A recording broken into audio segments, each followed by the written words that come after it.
Magandang gabi mga masters, bali ngayon po ay 4 na videos po ma-upload ko po sa aking YouTube channel. Tama nga mga masters, 4 na videos nga po ang ma-upload ko po. Yon, what's up mga masters, nandito na naman tayo sa panibagong araw, panibagong kabanata na naman ang pagsasama-samahan natin ngayon guys.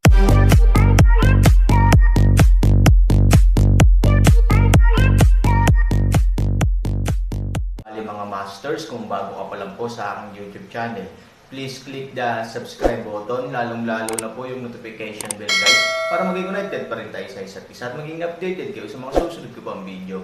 Bali mga masters, bago natin umpisahan ng kwento ay mag-shoutout po muna tayo para sa mga solid nating tagapakinig. Shoutout kay Rompino JR at shoutout kay Danilo Wamar. Yun na nga mga masters, no? Bali hindi na ito patagalin. In 3, 2, 1, let's go! Mga master, magbabalik tayo sa pag-upload ng 4 na videos everyday simula ngayon araw. Salamat sa solid na pagsuporta mga master. Kabanata 3,621 hanggang 3,625.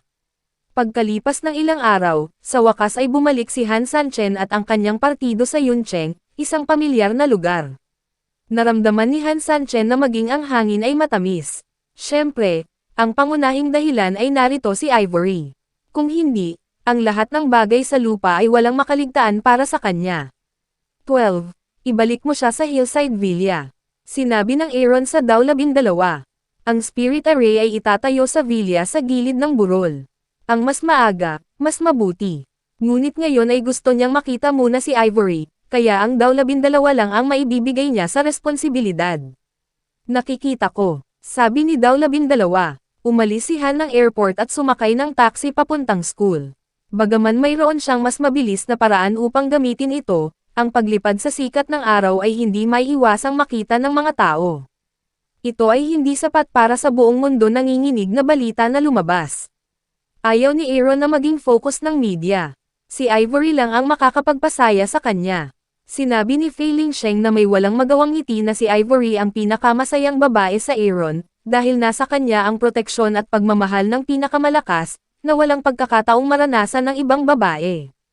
Hindi mo rin ba gusto ang kapatid ko? Nakangiting sabi ni Daw 12. Sa tingin mo ba ay bata pa ako?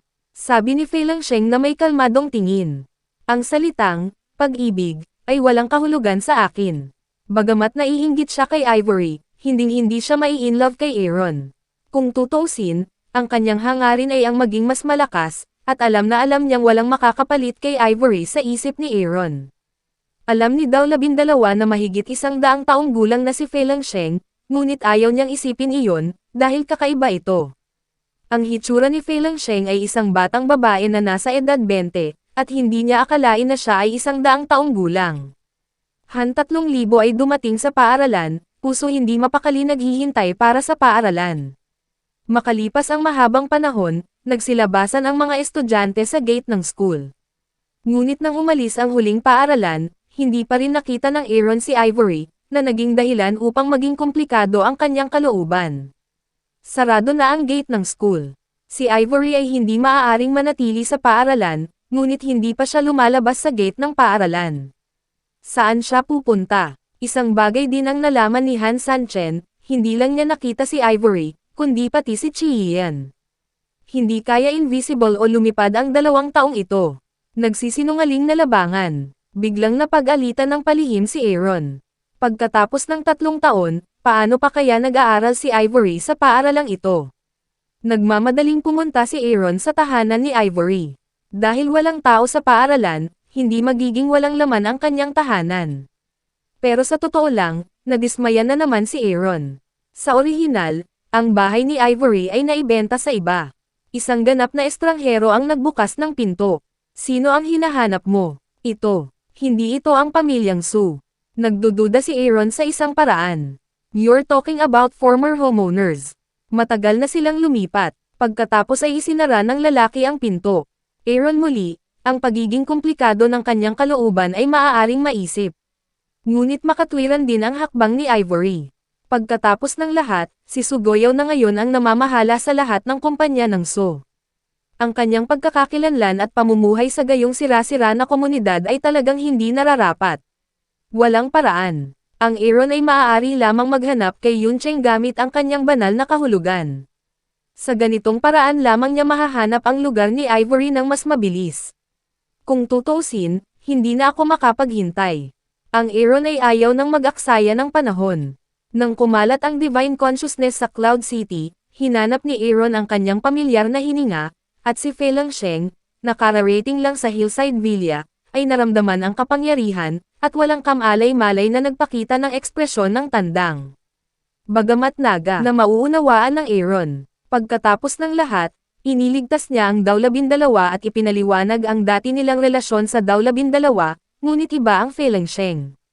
Sa pagitan niya at Aaron, walang malalim na pakiramdam, at hindi katumbas ng halaga ang paghihintay niya sa loob ng 3 taon. Hindi mahirap para sa akin na bumalik sa mundo ng Xuanyuan, ngunit ikaw lang ang manggana sa akin kung paano masira ang kaharian at maabot ang banal na kaharian. Sinabi ni Fei Langsheng na hindi niya itinago ang kanyang layunin, dahil alam niyang walang silbi ang magtago sa harap ng Aaron. Aaron ay mahinang ngumiti. Ito ang talagang plano ni Fei Langsheng. Kaya lang hindi niya ito matutulungan na maabot ang banal na kaharian. Ang dahilan kung bakit napakalakas ng Aaron ay may malaking kinalaman sa mga buto sa kanyang katawan. Kung hindi, sa kanyang ordinaryong katawan, paano niya kakayanin ang epekto ng malakas na puwersang ito? Gayunpaman, hindi nilayon ni Han Sanchen na sabihin kay Fei Langsheng ang totoo. Dahil gusto siyang gamitin ng babaeng ito, nagagawa rin niya ito sa sarili niyang paraan. Pagkatapos ng lahat, si Fei Langsheng ay isang malakas na guro at may malaking halaga sa paggamit. Sa maikling panahon, hindi na ako aalis sa lupa, at hindi ko na kailangang magpaliwanag pa sa iyo. Sabi ni Aaron, marami akong oras para maghintay. Sinabi ni Fei Langsheng na siya ay may habang buhay na ilang daang taon, ngunit ngayon ay mahigit 100 taon na lamang. Hindi siya nag-aalala tungkol sa pag-aaksaya ng oras, dahil kung gusto niyang masira ang sitwasyon, kailangan niyang manatili sa Aaron upang magkaroon ng pagkakataon. Nga pala, may paraan ka ba para mag-ipon ng aura, halimbawa, sa ilang arrays? Tanong ni Aaron. Palagi niyang gustong lumikha ng angkop na kapaligiran para sa paglilinang, ngunit wala siyang mahanap na anumang palatandaan. Si Fei Ling ay nabuhay ng 100 taon, marahil ay magkakaroon siya ng paraan. Ang pagtitipon ng aura ay isang bagay na gagawin ng bawat reclusive na tao. Ito ay nangangailangan lamang ng isang simpleng hanay. Gayunpaman, sa kakulangan ng aura sa lupa, kahit na ang pagtitipon ay hindi makakatulong sa iyo sa anumang paraan, kahit na para sa akin. Sinabi ni Fei Langsheng na ang pagtitipon ng aura ay napakasimple, ngunit ang pinakamataas na limitasyon ng mundo ay ganito lamang. Kahit na ang paggawa nito ay hindi makakatulong sa Aaron.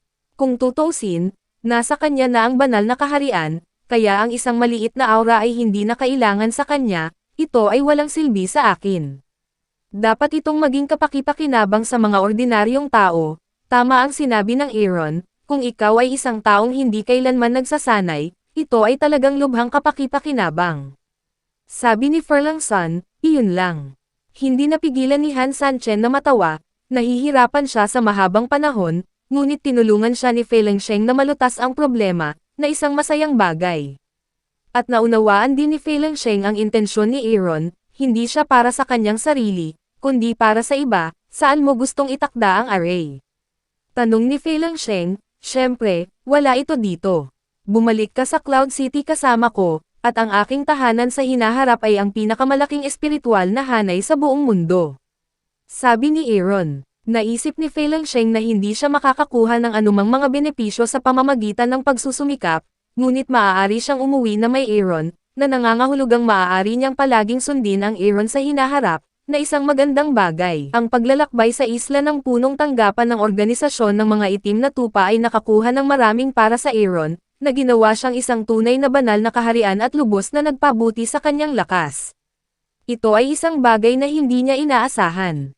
At ngayon ang mga itim na tupa organisasyon Gold Medal Killers ay pinatay lahat sa pamamagitan ng Fei Langsheng, din ay maaaring ituring na umaabot sa ideya ng Aaron upang sirain ang rehimyento.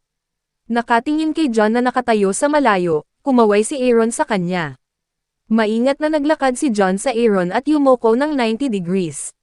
Minsan ay inakala niyang patay na si Aaron, At gusto pa niyang pilitin ang daw 12 na sabihin ang sitwasyon sa bunganga, ngunit ngayon, nang makitang buhay si Aaron, hindi man lang siya nagkaroon ng lakas ng loob na tumangala. Sa hinaharap, walang mga gold medal killer sa Black Sheep. Sabi ni Aaron kay John. Ito ay isang malaking kawalan para sa Black Sheep Organization, dahil walang gold medal killer, ibig sabihin, ang lakas ng Black Sheep Organization ay lubhang hihina. Dati ang numero 1 mamamatay na organisasyon sa mundo, ngayon ay hindi na ito karapat-dapat sa pangalan nito. Ngunit hindi nang ahas si John na magkaroon ng anumang opinyon. Ayaw niyang masaktan si Aaron at mamatay sa kamay ni Aaron. Kung wala ang gold medal killers, Black Sheep still have power all over the world, which can't be underestimated. As long as you can use my place, just open your mouth. Sabi ni John. Aaron ngiti, ang taong ito ay napakabait, alam kung ano ang gagawin. Kung tungkol sa kung ang organisasyon ng itim na tupa ay may anumang halaga ng paggamit para sa Aaron, ang Aaron mismo ay hindi alam, ngunit posible na panatilihin ang organisasyon ng itim na tupa para sa isang tagulan. Sana maalala mo yan. Kung hindi, pwede akong pumunta sa buhay mo anumang oras. Malamig na sabi ni Aaron. Ang banta na ito ay hindi masamang balita para kay John, hindi bababa sa Aaron ay hindi siya papatayin ngayon. Please rest assured na hindi ko makakalimutan ang pangako ko sa'yo. Sabi ni John. Tulungan mo akong ayusin ang bangka. Gusto kong makaalis dito sa lalong madaling panahon. Sabi ni Aaron. Oo, maghahanda ako kaagad. Matapos umalis sa Yuncheng sa loob ng 3 taon, hindi na makapaghintay ang Aaron na bumalik. Hindi ko alam kung ano ang nangyari kay Ivory sa 3 taon na ito, kung lumaki ba siya bilang isang magandang babae, at kung magkakaroon ng maraming langaw na lumilipad sa paligid. Kung iniisip ito, mas apurahan ang mood ni Aaron. Ayaw niyang may mga bastard na pumasok sa buhay ni Su Yingxia. 12. Kumusta na ngayon ang Cloud City, alam mo ba? Tanong ni Aaron sa 12. 3 taon na ang nakalilipas, pinatayo ko si John ng linya sa Yuncheng, at inobserbahan kung ano ang nangyari kay Ivory anumang oras. Normal ang lahat, ngunit kamakailan lang, isang batang lalaki ang lumitaw at humabol sa kanya. Kung hindi ka na nagising muli, nag-aalala talaga ako sa mangyayari. Sabi ni daw 12. Agad na nagbago ang ekspresyon ni Aaron nang marinig niya ang pangungusap na ito. May isang lalaki na walang mata. Naglakas loob siyang ibabad ang kanyang magiging asawa. Naghahanap siya ng kamatayan. Hindi ka ba marunong lumipad ngayon? Tinanong ni Fei Lingsheng si Aaron, kahit nasa matinding dibisyon na kapaligiran, mayroon siyang kakayahang lumipad sa maikling panahon, at ang Aaron ay isa ng tunay na banal na kapaligiran. Sa opinyon ni Fei Lingsheng, ito ay lubos na mahirap para sa kanya na gawin. Umiling si Aaron at sinabing, masyadong malayo ito mula sa Cloud City dito, at ang paglipad ay kumonsumo ng labis na lakas. Kung kaya niyang lumipad pabalik, matagal na sana ang Aaron. Nakakalungkot lang na ipaalala sa kanya ni Fei Lingsheng. Ito ay hindi isang makatutuhanang bagay. Unless may aura siyang na-absorb, sayang kulang ang aura sa Earth. Paano niya ito ma-absorb ng tuloy-tuloy? Paano ang iba pang bagay? Paano ang pag-unlad ng Fengchen Commercial Building? Upang maibsan ang kanyang panloob na pagkabalisa, ang Aaron ay maaari lamang magtanong ng iba pang mga katanungan tungkol sa daw 12. Ang pagtatayo ng bagong urban area ay napakakinis. Hindi ito dapat magtagal upang mabuksan. Sabi ni daw 12. Ang hula ng Aaron ay nasa loob ng 3 taon. Bagamat napakalaki ng gawaing pagtatayo ng bagong urban area, maaaring mapabilis ng malaking halaga ng pera ang proseso. Ang oras na ito ay makatwiran. Nang gabing iyon, inihanda ni John ang bangka para umalis si Han at 3,003 tao. Ang puso ni Aaron ay hindi na makapaghintay na lumipad pabalik sa Cloud City, kaya hindi na siya nagpatagal, at silang tatlo ay diretsyong sumakay sa bangka. Pinanood ni John ang barko na nawala sa dagat sa daungan, na nagtuwid ng Pigire. Hindi naisip ni John na ang organisasyon ng mga itim na tupa ay mababawasan sa ganoong sitwasyon ngayon. Kung wala ang mga pumatay ng gintong medalya, ang impluwensya ng organisasyon ng mga itim na tupa sa mundo ay hindi maiiwasang bababa, at walang mga pumatay ng gintong medalya sa hinaharap, na isang malaking dagok para kay John. But on the other hand, buti naman ang legs niya, ibig sabihin makakaalis na siya sa Headquarters Island, bagay na bagay din. Hindi maganda para sa Black Sheep, pero para sa akin, maganda ang resulta. Aaron, sana maalala mo ako. Sabi ni John sa sarili. Yun na nga mga masters, no? Bali panibagong kabanata na naman yung natapos natin ngayong gabi. Muli, maraming salamat po.